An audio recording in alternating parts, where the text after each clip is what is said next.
Sahabat Tribuners yang kami hormati dan kami muliakan, ini adalah program AMA Talk perdana, yaitu persembahan dari Asosiasi Manajemen Indonesia Chapter Medan yang pertama. Ya. Di studio telah bersama kami ada Pak Fikri, Sekjen AMA Indonesia Chapter Medan. Selamat siang Pak Fikri. Selamat siang Apa Pak kabarnya? Sanyet, luar biasa. Luar biasa ya.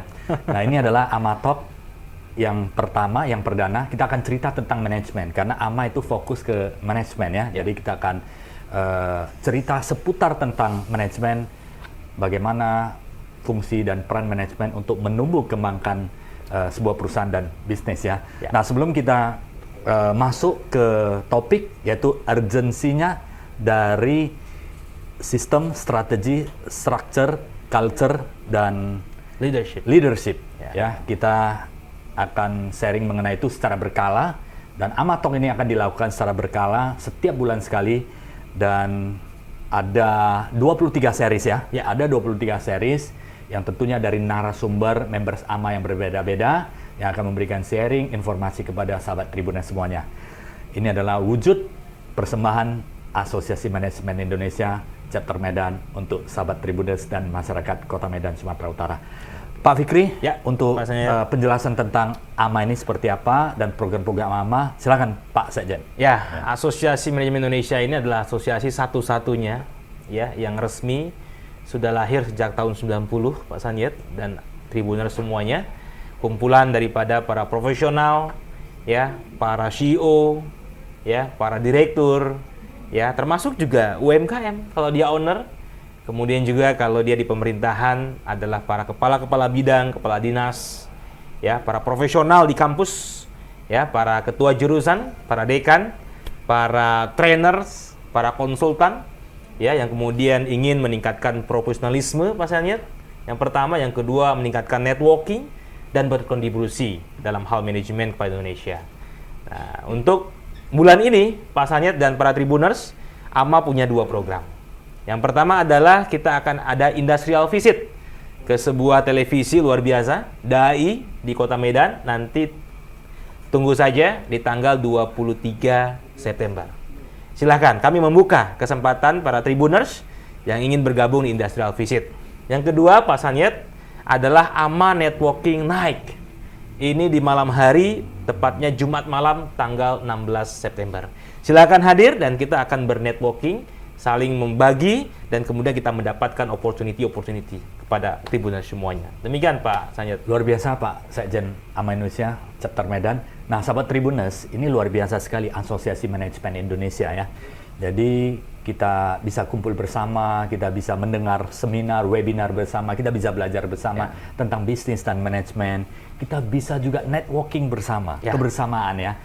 Tidak melihat siapapun, dari perusahaan manapun, kita bersama. Tentunya ada standar-standar ya, yang harus kita standarisasi untuk menjadi members AMA. Dan kita juga ada AMA Youth ya, AMA Youth yang untuk yang masih umur 20 sampai 29 tahun ya. Dan belum dia level di supervisor sehingga bisa belajar dulu. Jadi pengalaman AMA ini ada di 18 kota di Indonesia, dan luar biasa sekali adalah AMA bisa berinteraksi, sosialisasi, dan bisa berteman di mana saja di 18 kota di Indonesia. Dan banyak pengusaha-pengusaha sukses, pembicara sukses, entrepreneurship dari berbagai lintas bisnis ya, itu bergabung bersama AMA. Ini adalah sesuatu yang luar biasa, kita dapat berkumpul bersama, belajar. Dan lebih luar biasa lagi adalah members AMA, setiap hari Rabu malam itu kita bisa mendapatkan seminar webinar nasional secara free, gratis ya.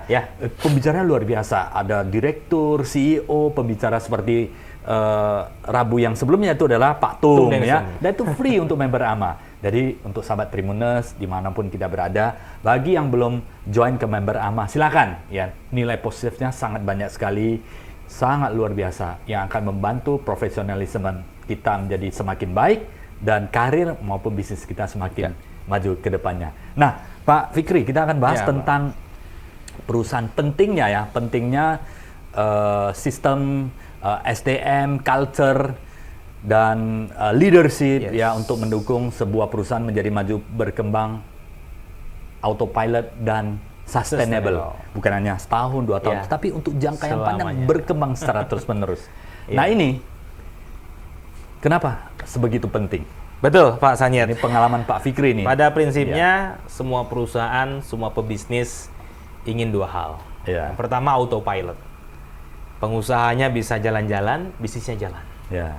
Gitu ya. Ya. Seperti hari ini kita bisa talk show di sini karena bisnis kita jalan semua. Karena sudah ada sistem. Sudah ada sistem. Ya. Itu namanya autopilot organization.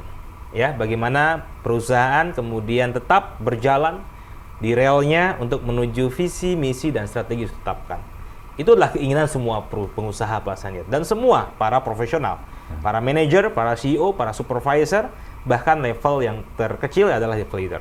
Yang kedua, betul, semua pengusaha, semua pebisnis, semua pimpinan organisasi pasti ingin perusahaannya sustainable. Ya. Terus bertumbuh, salesnya makin meningkat, karyawannya makin banyak yang disejahterakan, ya, profitnya makin tebal. Ya, dan itu terus berjalan, tidak ada batas waktu, tentu sampai mungkin hari akhir nanti ya. Seperti itu Pak Sanyet pada Ya. prinsipnya.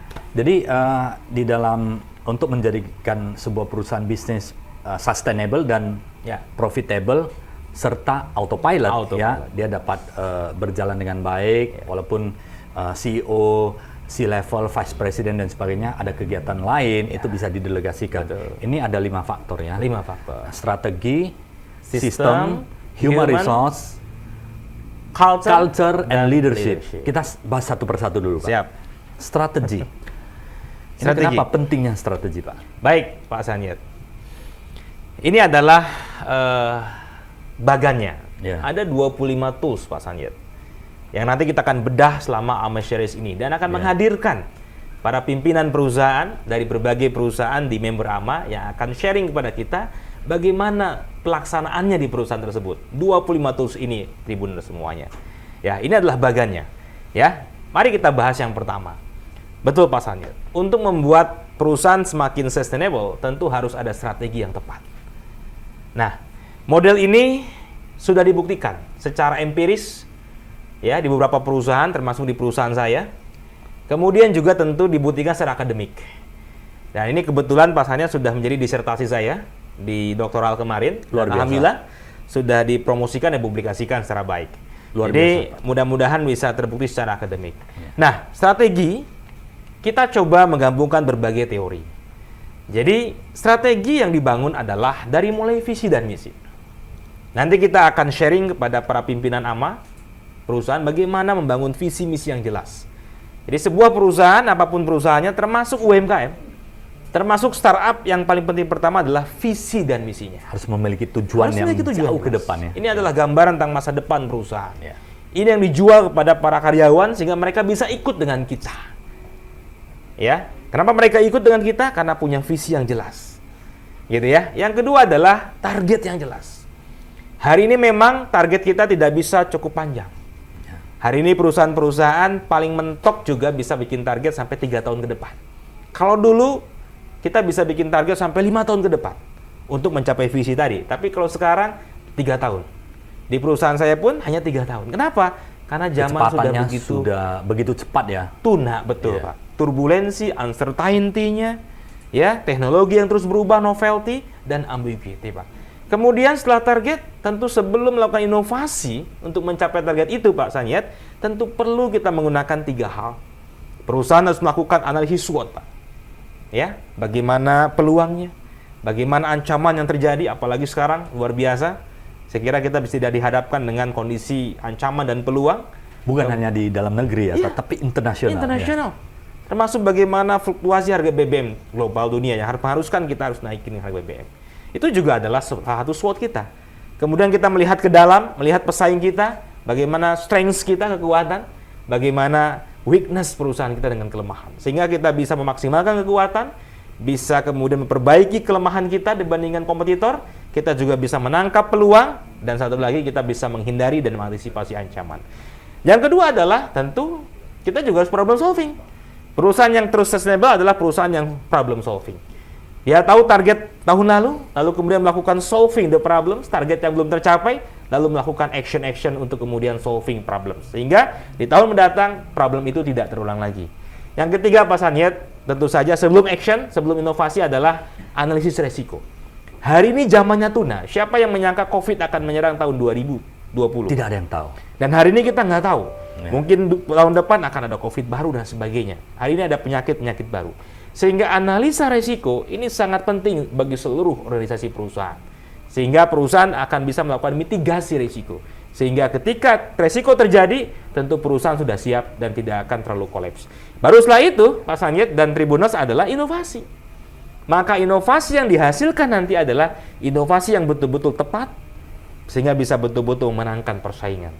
Nah, inovasi ini kita bisa menggunakan banyak hal, nanti kita sharing, bisa menggunakan marketing mix management, bisa menggunakan yang namanya bisnis model canvas. Nah, nanti kita akan kupas di pertemuan selanjutnya, Pak Sanyet. Luar biasa. Dengan Pak Sekjen AMA Indonesia Chapter Medan, Ya. Dr. Fikri Al-Haq Faryana. Nah, kita sudah bicara tentang strategi. Ya, strategi adalah mapping visi kita ke depan, perusahaan ini mau di jalan kemana.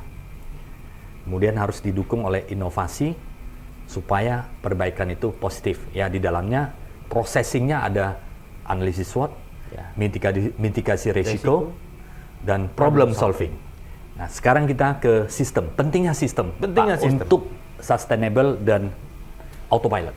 Kalau tadi kita bicara pesawat ini mau kemana? Ya. Pesawat ini mau ke Jakarta, itulah visi. Lalu lewat mana? Oh, lewat perairan Samudra Hindia. Lewat Cirebon dulu, Purwakarta, baru ke Jakarta, supaya aman. Itulah misi, Pak. Kemudian pilot juga menentukan target ke sana tepat jam berapa nyampenya. Karena semua penumpang tentu punya target di sana. Ada yang punya target ingin ketemu temannya, ada yang punya target harus meeting di sana sebagainya. Itulah target-target sudah ditentukan oleh seorang pilot. Kemudian tentu saja pilot menyusun bagaimana caranya pesawat bisa sampai ke sana. Maka dia susun semuanya. Problem-problem solving yang lalunya bermasalah pesawat jangan sampai terjadi lagi, Pak. Kemudian resiko-resiko yang terjadi, cuaca buruk dan sebagainya, termasuk itu resiko, dia harus mitigasi. Termasuk dia harus melakukan analisis SWOT, apa ancaman yang akan terjadi dan apa peluangnya. Nah, setelah itu tentu bagaimana pesawat itu bisa berjalan, ya, sehingga tepat waktu sesuai dengan target. Tentu pilot pada saat dia melakukan proses perencanaan sebelum take off, inilah tugas pilot, membangun sistem supaya pesawat betul-betul berjalan sesuai dengan jalannya, sesuai dengan ketinggian yang sudah di-set up, men-set up ketinggian, men-set up kecepatan, dan sebagainya. Kemudian titik-titik koordinatnya, inilah sistem, Pak. Maka dalam organisasi perusahaan, sistem ini harus dibangun supaya organisasi kita autopilot. Sehingga karyawan kita tidak harus terus-menerus ya disuruh, diingatkan, kamu belum capai target. Kamu kok lambat kerjanya. Karena tidak ada sistem. Apa saja, Pak Sanit? Yang pertama adalah tentu struktur organisasi. Bagaimana strukturisasi yang baik? Ya, UMKM walaupun masih kecil, dia sendiri jadi CEO, dia sendiri jadi manajer operasional, nggak apa-apa. Bikin strukturnya. Ya, di strukturisasi yang jelas membuat karyawan kita tentu dia tahu. Lebih rapi. Betul. Dia bertanggung jawab pada siapa? Dia berkoordinasi dengan siapa? Dan kalau dia pimpinan, dia bertanggung jawab pada siapa? Dan kemudian yang kedua adalah job description yang jelas, Pak Sanyet. Ya, karyawan tahu jobnya apa. Begitu jelas, merangkap tidak apa-apa. Yang penting job description jelas, sehingga dia tahu apa yang harus dia kerjakan. Yang ketiga, jangan lupa, bukan cuma itu, ya, target-target perusahaan itu harus diturunkan sampai ke level staff. Ya, target perusahaan yang sudah ditentukan tadi harus diturunkan sampai level staff. Tidak hanya target per bagian departemen, tapi sampai semua staff harus punya target. Maka disinilah leader harus membangun yang namanya rencana kerja semua karyawan, target individualistik. Kemudian tentu karyawan juga sering sekali kita ingatkan, Pak Sanyet, kamu kok lambat kerjanya? Kok ngurus izin aja nggak selesai? Kok prospek customer aja kok nggak closing? Ini ada customer mau bikin akun aja kok lama. HC, Human Capital, HRD, ini karyawan mau minta surat referensi aja kok lama dan sebagainya. Finance, ini anggaran kok lama. Mungkin perusahaan kita nggak punya sebuah SLA, Pak. Perusahaan kita belum dibangun service level agreement-nya. Maka pastikan semua proses bisnis itu harus ada service level agreement. Berapa lama setiap karyawan itu harus menyelesaikan sebuah proses pekerjaan. Itu namanya service level agreement. Dan terakhir, Pak Sanyet, yang kelima, sistem harus dibangun dengan SOP. Supaya bagus. Supaya bagus. Pastikan karyawan kita tuh tahu dia tahu jobnya, dia tahu kapan dia harus selesaikan SLA-nya, dia juga tahu target pekerjaannya, dan dia juga tahu SOP pekerjaannya. Supaya pekerjaan itu betul-betul dikerjakan dengan baik, dengan kualitas yang baik. Inilah seorang pilot perusahaan harus membangun sistem, strukturisasi, kemudian job description yang jelas, kemudian service level agreement-nya yang jelas, target-target individu yang jelas sehingga bisa dievaluasi, dan terakhir kasih dong panduannya, kasih dong SOP-nya kepada seluruh karyawan kita. Itulah sistem Pak Sanyet. Menarik Pak Dr. Fikri Alhaq Faryana. Dan ini benar ya sahabat Tribuners ya. Ini contoh yang paling menarik adalah pilot mengendalikan pesawat. Bayangkan kalau tanpa sistem di atas udara baru tahu ada yang ketinggalan di darat. Repot nggak? Repot. Apalagi rutenya tidak diambil. Repot. Perusahaan masih mendingan karena perusahaan gagal gak ada masalah. Di pesawat itu menyangkut nyawa manusia. Dan benar-benar kalau tanpa sistem yang mendukung dan membantu, pasti tingkat risikonya sangat tinggi sekali. Dan ini sangat menarik sekali. Kita sambung sistem ke human, Pak. Human. Human ini kan sudah 3 ya, Pak ya? Sudah 3. Nah, nanti dari sini sebenarnya sahabat Tribuners kita akan kembangkan lagi dari berbagai sistem tadi, ada beberapa variabel, kemudian strategi beberapa variabel. Analisis SWOT aja perlu satu sesi untuk membahas supaya sahabat Tribuners bisa menggambarkan, menganalisa dan mengimplementasikan. Nah, sahabat Tribuners, jangan khawatir, Asosiasi Manajemen Indonesia Chapter Medan melalui Amatalk akan membuat series khusus penjabaran tersebut sampai ke 23 series ya. 23 series yang akan memberikan support dan informasi tentang manajemen kepada sahabat Tribuners ya. Nantikan dan join bersama AMA Indonesia Chapter Medan. Ini human capital, Pak. Human capital. Strateginya sudah oke. Pesawat sudah dibuat sistemnya, sudah diatur semuanya, tapi bagaimanapun Pak, teman-teman Tribuners, pilot tidak sendiri. Dia punya co-pilot, dia punya pramugari yang harus melayani customer-nya, dia juga punya mekanik yang harus ngecek betul-betul mesin pesawat jangan sampai mati tengah jalan, upturnya harus jelas. Dia juga punya para OB yang membersihkan, pramugari ya. Para OB Pak, para OB yang ketika di ground handling dia bersihin, harus pasti ya bekerja, dada yang boleh tertinggal. Betul. Nah, bagaimana mungkin? Sehingga bagaimanapun di sebuah perusahaan, apapun perusahaannya termasuk perusahaan teknologi, yang katanya sekarang adalah mini manusia, tetap saja kita tidak bisa lepas dari human capital. Karena human capital itu create by technology, create by human. Transformation teknologi diawali dengan transformation human. Ada teknologi kalau orangnya juga nggak biasa menggunakan teknologi, maka mindsetnya harus dari manusia juga. Jadi nggak mungkin kita lepas dari human capital. Maka Pak Sanyet, kalau zaman dulu tahun 70-an, kita mengenal personalia, Pak. Pokoknya manusia, karyawan itu cuma dikasih gaji, dikasih absen, kasih seragam, selesai, kerja. Manusia dianggap sebagai faktor produksi, nggak ada bedanya dengan material. Lalu kemudian tahun 2000-an berkembang, Pak Sanyet. Orang perusahaan mikir, oh harus di-develop. Maka muncullah istilah HRD, Human Resources Development. Lalu kemudian ternyata tahun 2010 ke sini banyak perusahaan yang mengistilahkan human capital. Kenapa kemudian muncul human capital? Karena manusia sudah dianggap aset, Pak. Tidak ada bedanya dengan aset-aset yang lain. Sehingga manusia harus dapatkan yang terbaik, kemudian dikelola yang terbaik, dikembangkan, di-maintenance, dan perusahaan akan sangat kehilangan dan sedih kalau manusianya, karyawannya lepas. Apalagi pergi kompetitor, Pak. Nah, apa saja yang harus dibangun dalam human capital management, Pak? Ini berdasarkan sebuah teori. Ternyata kinerja manusia itu, kinerja karyawan itu, Pak Sanyet, Tribuners, itu dipengaruhi 3 hal rumusnya. Pertama motivasi, kedua adalah kompetensi, yang ketiga adalah kesempatan. Karyawan akan baik kalau motivasinya bagus. Karyawan akan bekerja bagus kalau kompetensinya clear, dia bisa. Maka yang ketiga, motivasinya oke, dia pengen jadi sales, kompetensinya dia udah belajar jadi sales, tapi perusahaan nggak pernah ngasih dia jadi sales. Selamanya dia jadi operation terus. Ya, percuma, nggak akan buat kontribusi apapun buat perusahaan. Pak Sanyet, maka dari teori ini, kita tahu semua, para Tribuners, dalam teori human capital, bahwa motivasi kerja itu dipengaruhi 7 hal saja. Yang pertama adalah kompensasi benefit.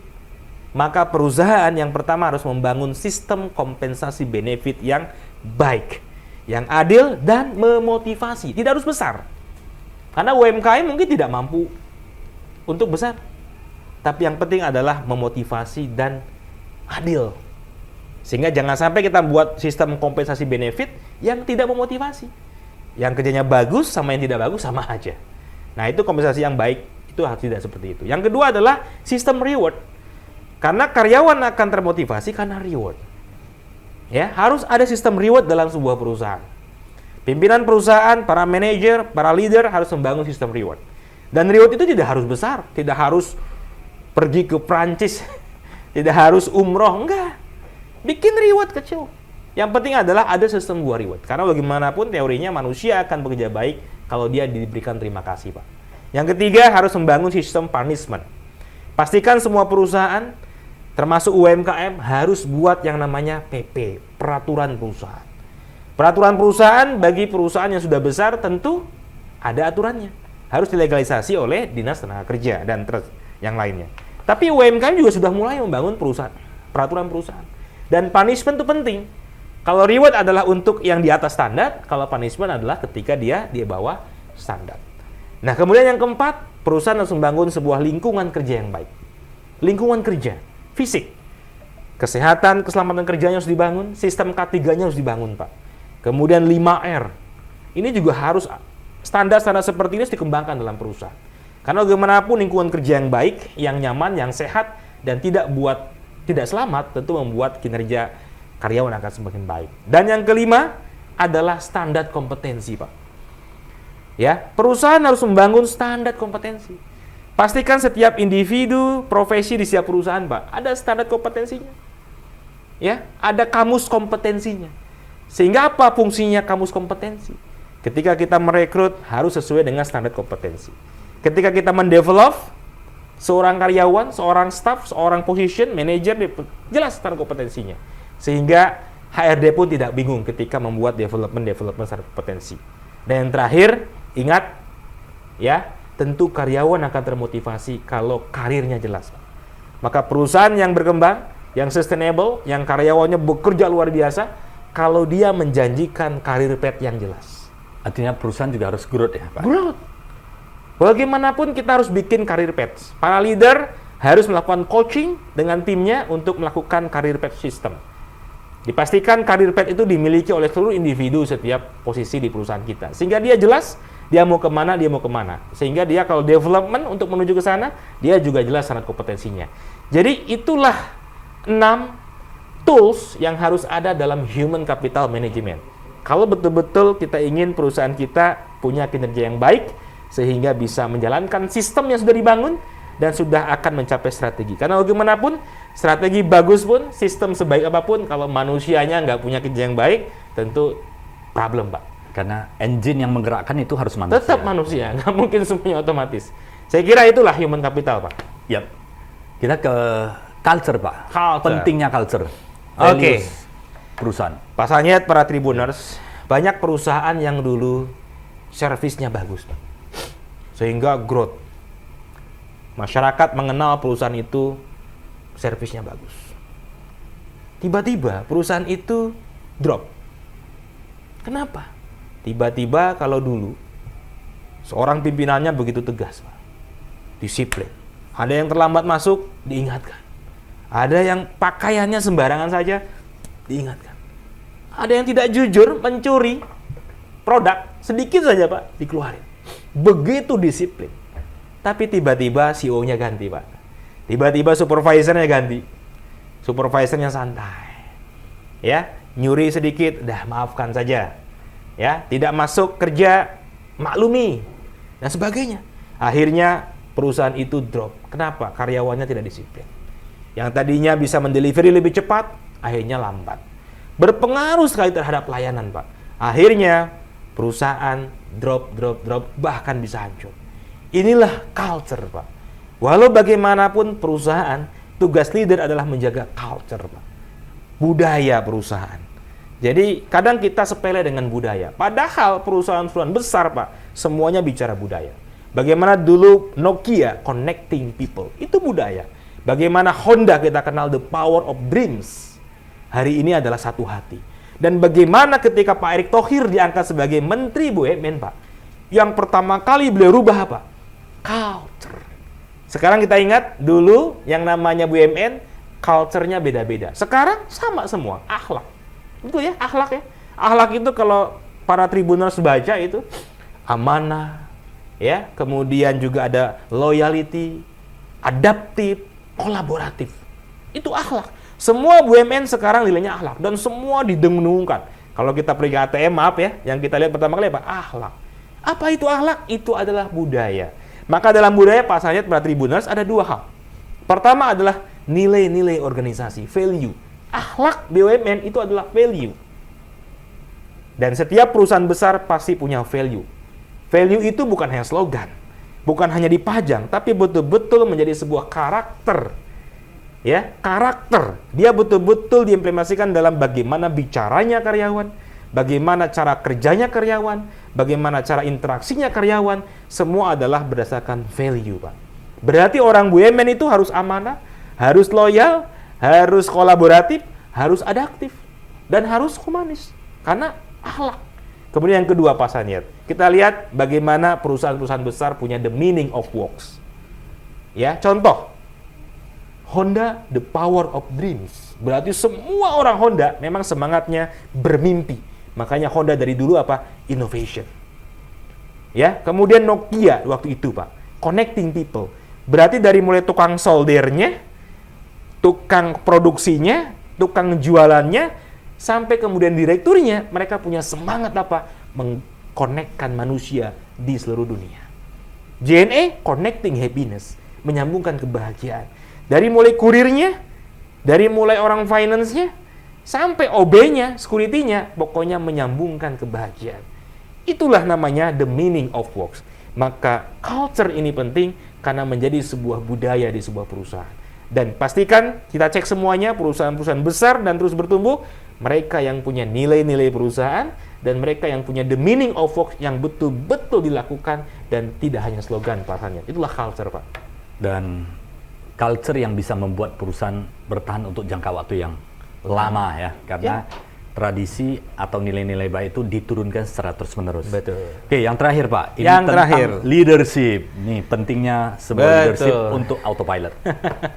Kita tahu, 5 tahun yang lalu kita punya berita, Pak. Saya nggak sebutkan maskapainya ya, tapi suatu ketika pesawat sudah mau take off, Pak. Sudah disusun, strateginya sudah disusun, Pak. Mau kemana? Sistemnya sudah diatur semua. Ketinggian berapa, kecepatan berapa. Penumpang sudah masuk. Human-nya sudah disiapkan semua. Pramugari sudah siap, cockpit sudah siap, para ground handling sudah siap. Di ATC juga sudah traffic, sudah dikontrol. Sudah siap semua. Ya, strategi sudah siap, sistem sudah dibangun, human sudah oke semua. Sip. Tapi tiba-tiba mau take off, Pak. Para tribuners, apa yang terjadi? Penumpangnya turun semua. Semua kaget. Nah, akhirnya kita muncul di berita, kenapa kok penumpang turun? Karena ternyata dia mendengar di cockpit suara, sepertinya pilotnya sedang mabok, Pak. Akhirnya turun semua. Bayangkan, ternyata apa? Semuanya tergantung leadership. Strategi bisa jalan, sistem bisa betul-betul jalan oleh semuanya. Human capital, gimana pun bagusnya SDM kita, kinerjanya, walaupun perusahaan kita punya slogan value, punya meaning, tapi leadersnya tidak menjadi toladan, leadersnya tidak betul-betul melakukan transformasi budayanya dari mulai leaders, tetap saja, Pak, leader akan jatuh trust-nya. Apakah leader itu betul, kan? Definisinya leadership adalah kemampuan mempengaruhi dan kemampuan menginspirasi. Maka leadership ini penting. Leaders yang capable, yang mampu menyelesaikan masalah. Yang kedua adalah leaders yang punya kredibilitas, yang kemudian menjaga komitmen-komitmennya. Leaders yang punya visioner, ya, itulah yang dibutuhkan, Pak. Dan satu lagi sekarang, leaders yang intimasi, leaders yang dekat dengan timnya. Apalagi tim kita hari ini, Pak, ya, adalah millennials. Sebentar lagi tahun 2025 prediksinya adalah bukan lagi millennials generation yang menguasai, yaitu generasi Z yang menguasai, generasi Alpha generation.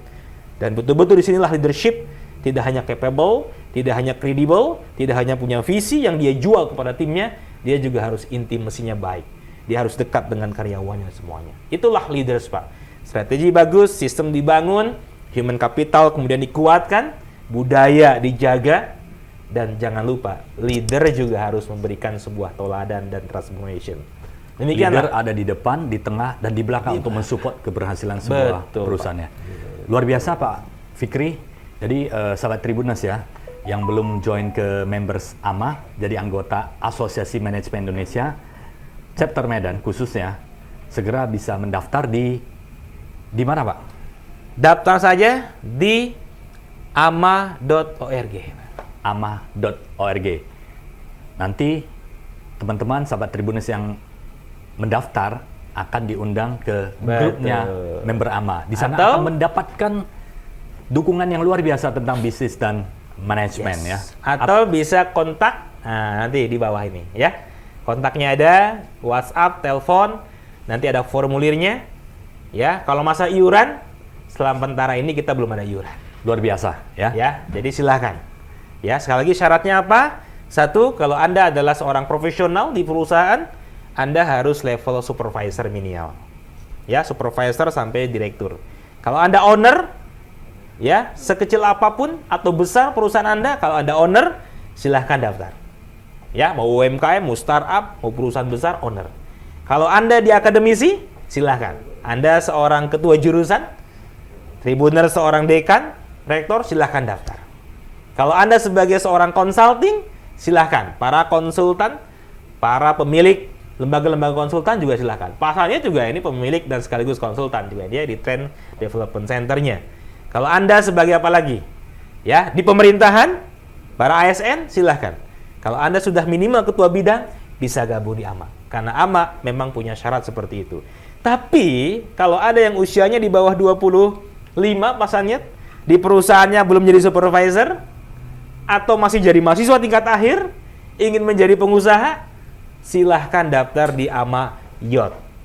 AMA Yacht ini beda. Inilah kita membangun generasi manajemen ke depan. Kenapa? Kata Prof. Renal Kasali, semua problem di semua organisasi, di negara ini juga adalah manajemen. Maka manajemen insya Allah akan menyelesaikan banyak hal, Pak. Termasuk manajemen diri ya, Pak, ya, penting. Yeah. Begitulah AMA Indonesia, Pak Sanyet. Baik, Pak Dr. Fikri Alhaq Faryana, ya, Sekjen AMA Chapter Medan, yang sudah memberikan gambaran tentang AMA Talk ini ke depannya. Ada 23 series yang akan kita bahas secara detail selama 23 bulan ke depannya, panjang sekali. Ya. Kita tidak akan terlepas daripada strategi, sistem, human capital, culture, dan leadership. Kelima topik ini akan diturunkan secara detail dan akan memberikan kontribusi informasi yang luar biasa kepada sahabat Tribuners, khususnya ke members AMA. Nanti akan mendapatkan hal-hal detail ilmu bisnis manajemen yang sangat komprehensif yang akan mendukung karir profesional Anda, sehingga jabatan Anda, profesional Anda semakin lama semakin berkembang, akan semakin bagus ke depannya, memiliki karir yang cerah, dan bisnis Anda juga akan semakin maju dan berkembang ke depannya. Terima kasih Pak Fikri. Sama-sama. Sudah bersama untuk sharing tentang AMA Talk ini. Ini adalah AMA Talk yang perdana.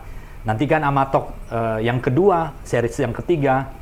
Kita akan tentukan jadwalnya ke depan yang selalu menarik untuk Anda. Terima kasih Pak Fikri sudah sharing tentang AMA Talk, ya. Dan akan menghadirkan para pimpinan perusahaan yang akan membahas series tadi. Ya. Terima kasih sahabat Tribuners. Tetap bersama AMA Talk untuk profesionalisme dan peningkatan bisnis Anda. Salam AMA.